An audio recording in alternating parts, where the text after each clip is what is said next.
And that's right, team, it's been at least a week since you've been exposed to the Bulletin, a short presentation detailing the various news and adventures of our team over the last week. If you've been lacking in news about your friends with a dash of intrigue, excitement, or mystery, then wait no longer as we learn more in this week's Thunder Cougar Falcon Bulletin.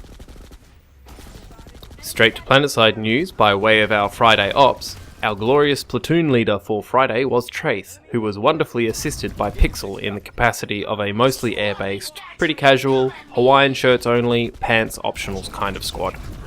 The team began working on the NC front for the beginning of the night, starting off with the capture of Indar Com Array. They then bounced between holding Com Array and Toric Recycling for a good while before they began to make a few attempts to capture Toric Tech Plant.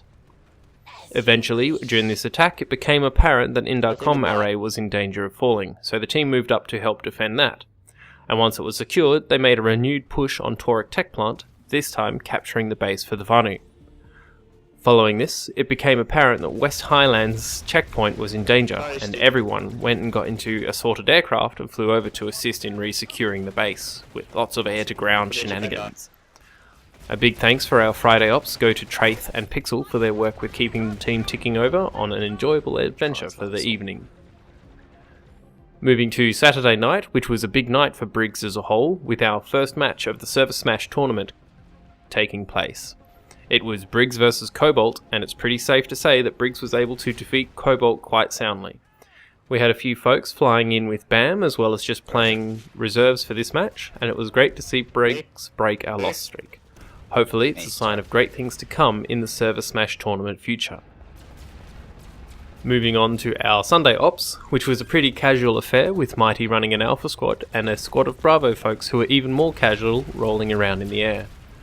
We began the night fighting around Harker Amp Station against a lot of NC, with a battle that raged from the Amp Station to its southern satellite, eventually resulting in the Vanu capping the satellite and the Indar Com Array.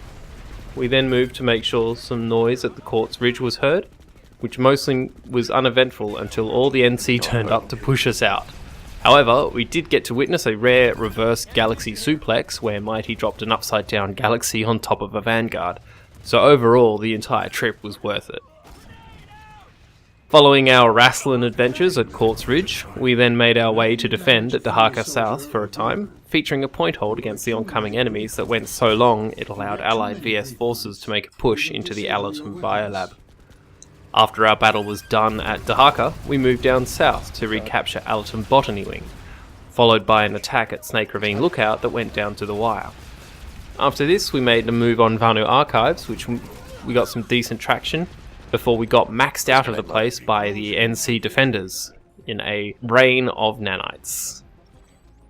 Following this, we moved to help defend on the TR front around the Palisade and Crown area. The Palisade itself was a challenging defense against some scary TR forces with a destroyed SCU on our side. Eventually, we managed to recover and succeed our defense, and then signed off for the night. Thanks to everyone for coming out on Sunday. As usual, good times were had by all involved. Moving on to other games, Rocket League continues to be a fixture of high-octane shenanigans, complete with cars with rockets and a giant soccer ball, thus making it clearly the best game since ever. Warframe has recently been updated. The new patch has a major update to the movement and parkour system in the game, as well as the usual slew of assorted new weapons and cosmetics, including armor for your Kubrau. They have also introduced a new Warframe called Equinox, which has two different sets of power based on whether you're in night or day mode, with day being the more aggressive damage dealing mode and night being the more tank and team support mode.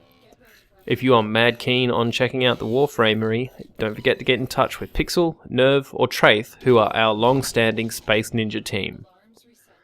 This concludes the bulletin for this week. If you have any other news over the course of the week that you find entertaining, informative, or plain hilarious, don't be afraid to pass any hot tips you might have on to Mighty, who will make your news everyone's news. Until next week, be excellent to each other.